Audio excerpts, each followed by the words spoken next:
তুমি কি জানো যে তুমি যা শিখছো সেটা তোমার চিন্তা করার ক্ষমতা কেড়ে নিতেই বানানো? হ্যাঁ, স্কুল শুধু পড়াশোনার জন্য না, এর পিছনে ছিল এক ধনী ব্যক্তির গভীর ষড়যন্ত্র। তার নাম রকফেলার, জন ডি রকফেলার সিনিয়র। আধুনিক শিক্ষা আসলে কাদের কাজে লাগে? তোমার বিবেক, বুদ্ধি, চেতনার জন্য কোনো কাজে আসে না। Welcome to rare talks live, আর আমি আপনাদের সাথে আছি তাহের। আসুন প্রথমে আমরা জেনে নিই রকফেলার কে ছিলেন। বিশ্বের প্রথম বিলিয়নিয়ার, কিন্তু তার আসল লক্ষ্য ছিল আরও গভীর। হ্যাঁ, জন ডেভিডসন রকফেলার সিনিয়র ছিলেন একজন মার্কিন ব্যবসায়ী ও শিল্পপতি এবং বিশ্বের ধনী ব্যক্তিদের একজন হিসাবে পরিচিত। তিনি জন্মগ্রহণ করেন 8ই জুলাই 1839 সালে এবং মৃত্যুবরণ করেন 23শে মে 1937 সালে। তিনি 1870 সালে স্ট্যান্ডার্ড অয়েল কোম্পানি প্রতিষ্ঠা করেন, আমেরিকার তেল শিল্পে বিপ্লব ঘটান। একসময় আমেরিকার তেলের প্রায় 90% নিয়ন্ত্রণ ছিল এই কোম্পানির হাতে।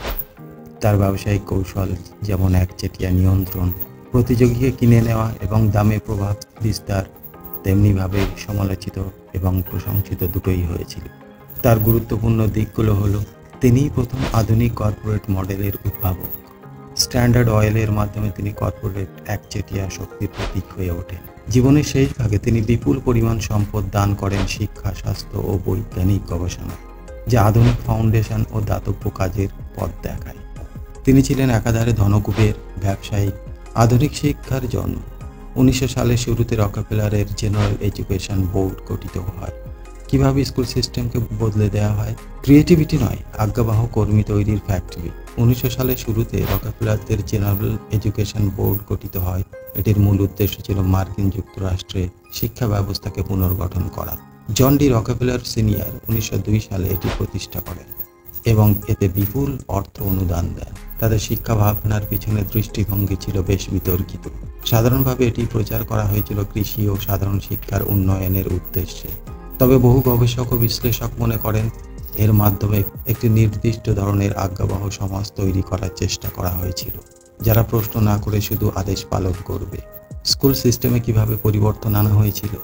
মস্তিষ্ক নয়, মেশিন তৈরির চিন্তা।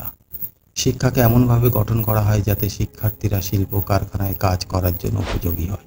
ক্রিয়েটিভিটি বা সমালোচনামূলক চিন্তা নিরুৎসাহিত করা হয় এবং সময় মতো হাজিরা, নিয়ম মেনে চলা এবং নির্দিষ্ট কাজ শেখানো হয়। থিঙ্কিং ম্যান নয়, ওয়ার্কিং ম্যান তৈরির জন্য জন ডি রকফেলারের একটি উদ্ধৃতি প্রায় উদ্ধৃত হয়: I don't want a nation of thinkers, I want a nation of workers.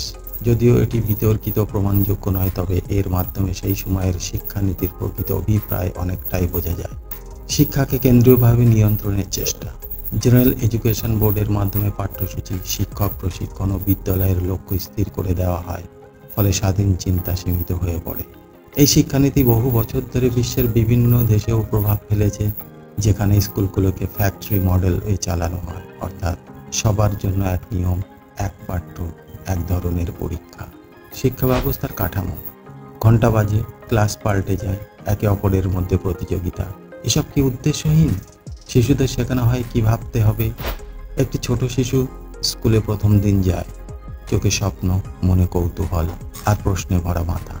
কিন্তু শুরু হয় ঘন্টার শব্দে। টং, একটি শব্দ যা বলে দেয় কখন বসতে হবে, কখন উঠতে হবে, কখন মুখ বন্ধ রাখতে হবে। প্রতি ঘন্টায় ক্লাস বদলায়। শিশু বুঝে যায় সে আর মানুষ নয়, সে এখন একটা ইউনিট। তার পাশে বসা বন্ধুটি আর বন্ধু থাকে না, সে হয়ে যায় প্রতিযোগী। কে বেশি নম্বর পেল, কে আগে উত্তর দিল, এই খেলায় শুরু হয় অলিখিত যুদ্ধ। কেউ প্রশ্ন করলে বলা হয়, এভাবে প্রশ্ন করো না, সিলেবাসের বাইরে যেও না। তাকে শেখানো হয়, ভুল করো না, নিয়ম ভাঙো না, ভাবতে যেও না। এখানে সৃষ্টি নয়, চাওয়া হয় শুধু আনুগত্য। এই শিক্ষা ব্যবস্থা ব্রেইন ওয়াশের সূক্ষ্ম ফ্যাক্টরি, যেখানে চিন্তা হয়, যেখানে তৈরি হয় চাকরি করা মানুষ, চিন্তা করা মানুষ নয়। তোমাকে শেখানো হয় কিভাবে পরীক্ষা দিতে হয়, কিন্তু শেখানো হয় না কিভাবে চিন্তা করতে। এই ব্যবস্থার মাধ্যমে জন্ম নেয় একদল সিস্টেম অনুসারী মানুষ। এতে কার লাভ হলো? বড় কর্পোরেশন ও সরকারগুলোর জন্য এটা ছিল স্বর্গ। তারা পেয়ে গেল লক্ষ লক্ষ আজ্ঞাবহ কর্মী।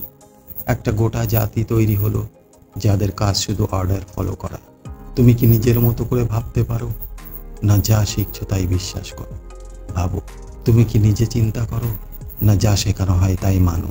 আজকের বাস্তবতা আজও সেই একই শিক্ষা পদ্ধতি চলছে, র্যাঙ্কিং, কোচিং, মার্কস।